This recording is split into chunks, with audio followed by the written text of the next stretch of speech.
dibandingkan dengan jika Sandiaga Uno atau Warren Buffett yang langsung memprospek nasabah tersebut. Mereka lebih percaya mana?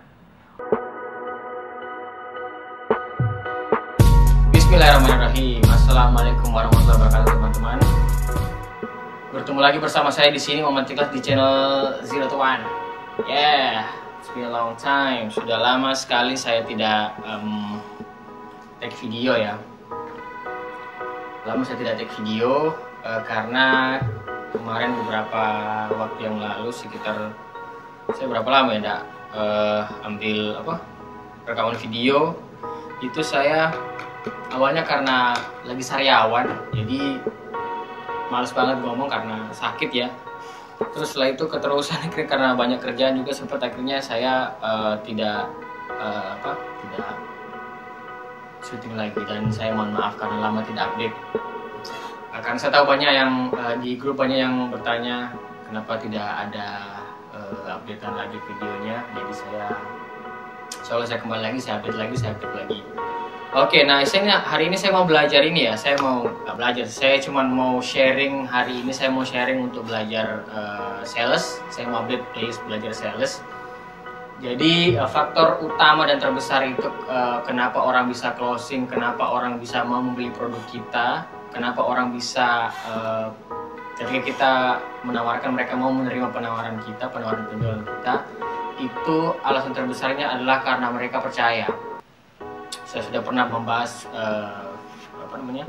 video tentang trust atau building trust itu di sini, bisa dicek di videonya. Saya mau mengajak kalian untuk berpikir, sekalian kita menganalisa bersama-sama. Sebenarnya faktor apa yang membuat orang-orang bisa percaya sama seorang personal atau percaya sama diri kita sendiri agar mereka mau membeli produk yang kita tawarkan ya, atau yang kita jual. Nah, faktor-faktornya itu kalau saya bedah ada 3 ya. Dan itu kita untuk lebih gampang untuk mengingatnya itu saya menyingkatnya sebagai OKB. OKB. Kalau orang bilang OKB itu kepanjangannya adalah orang kaya baru, bukan. Itu lain lagi. Kalau OKB di sini adalah O itu adalah otoritas, K itu adalah komunikasi, dan B itu adalah bukti.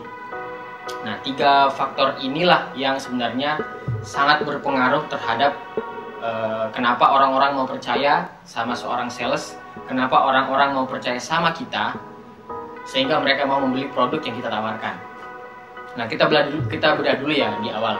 Jadi O itu adalah otoritas. Saya beberapa waktu yang lalu memang belajar tentang otoritas ini. Kenapa sih dulu kalau pas saya masih di Pialang, kita maju bersama-sama dengan kepala cabang, nasabah itu lebih mau berbicara dengan kepala cabang saya daripada saya.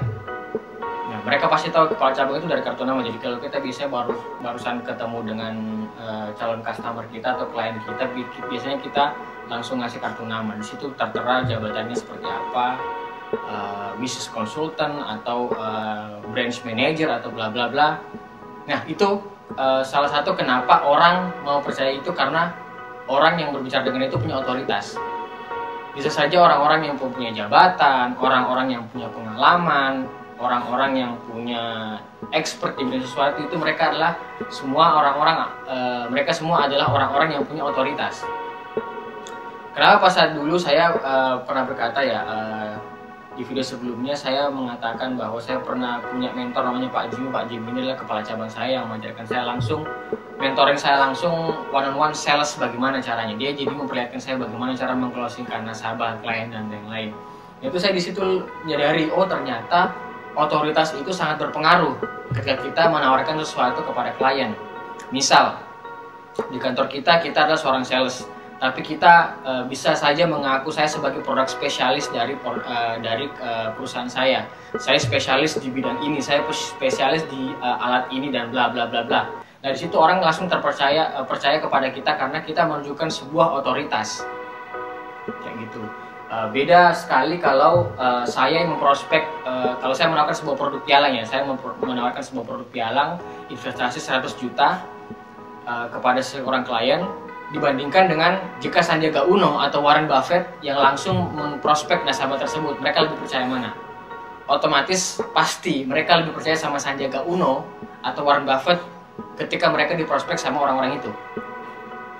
Itu salah satu bentuk di mana otoritas itu bekerja. Orang-orang lebih percaya sama orang-orang yang punya otoritas. Kenapa kok selebgram atau selebriti itu dibayar untuk mempromosikan sebuah produk? Ya karena mereka punya otoritas. Mereka punya otoritas, mereka punya follower yang mau mempercayai apa yang mereka gunakan, apa yang mereka katakan. Kayak gitu. Jadi orang-orang yang punya otoritas itu cenderung bisa lebih dipercaya sama orang-orang banyak.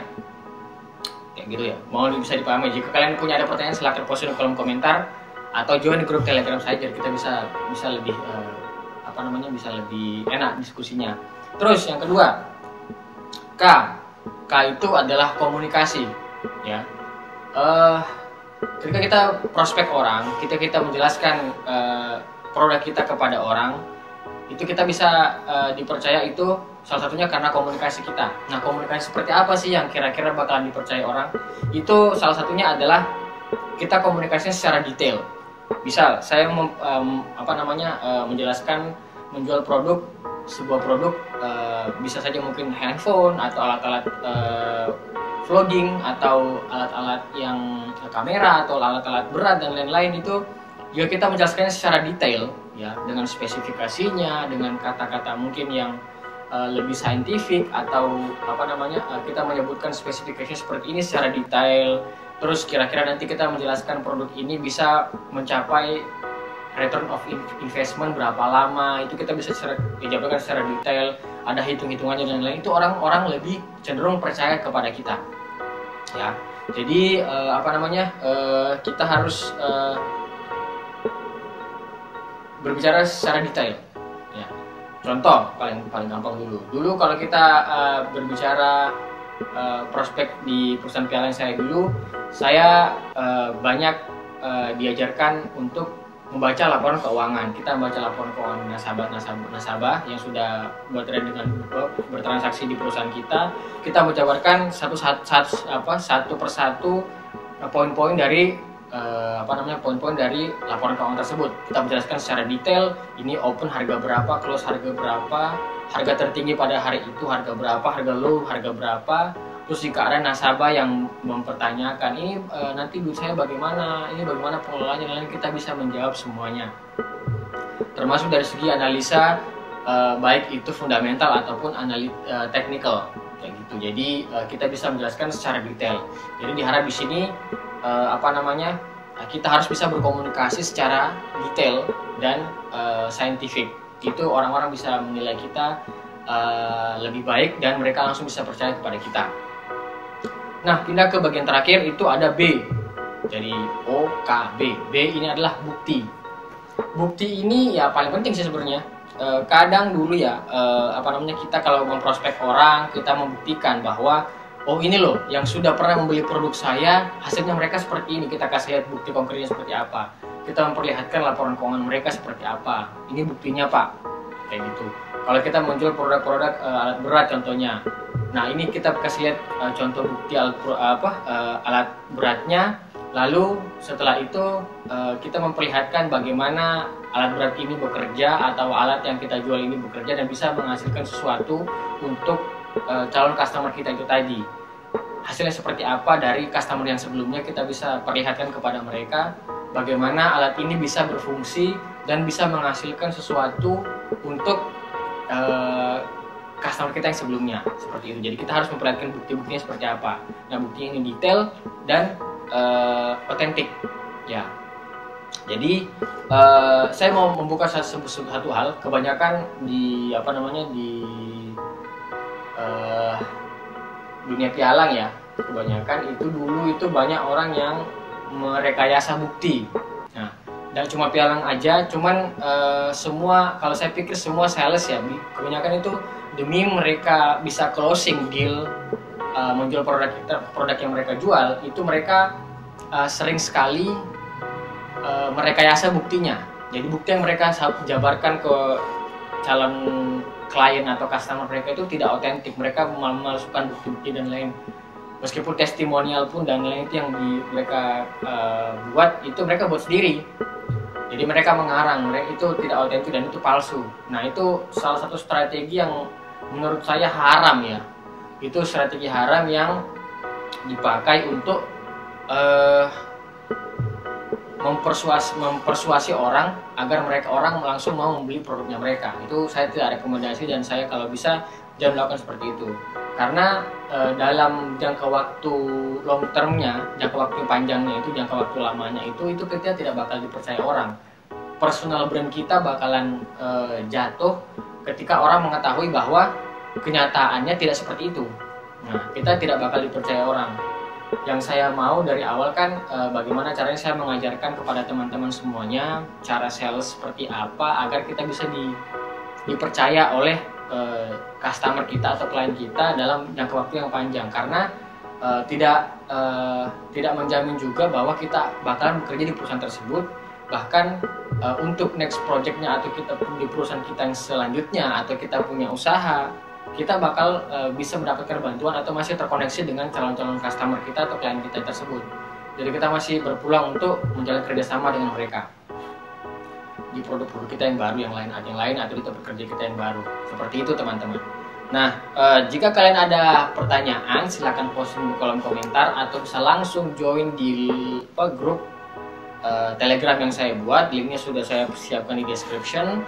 Kalian tinggal klik itu, tinggal join, atau kalian langsung bisa komentar saja di description. Pasti saya balas ya, pasti saya balas. Jadi kalau kalian bertanya, saya balas.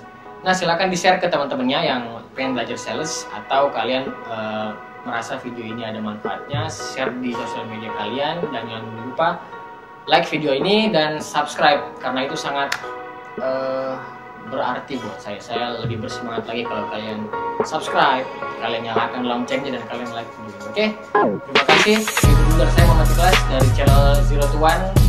Assalamualaikum warahmatullahi wabarakatuh.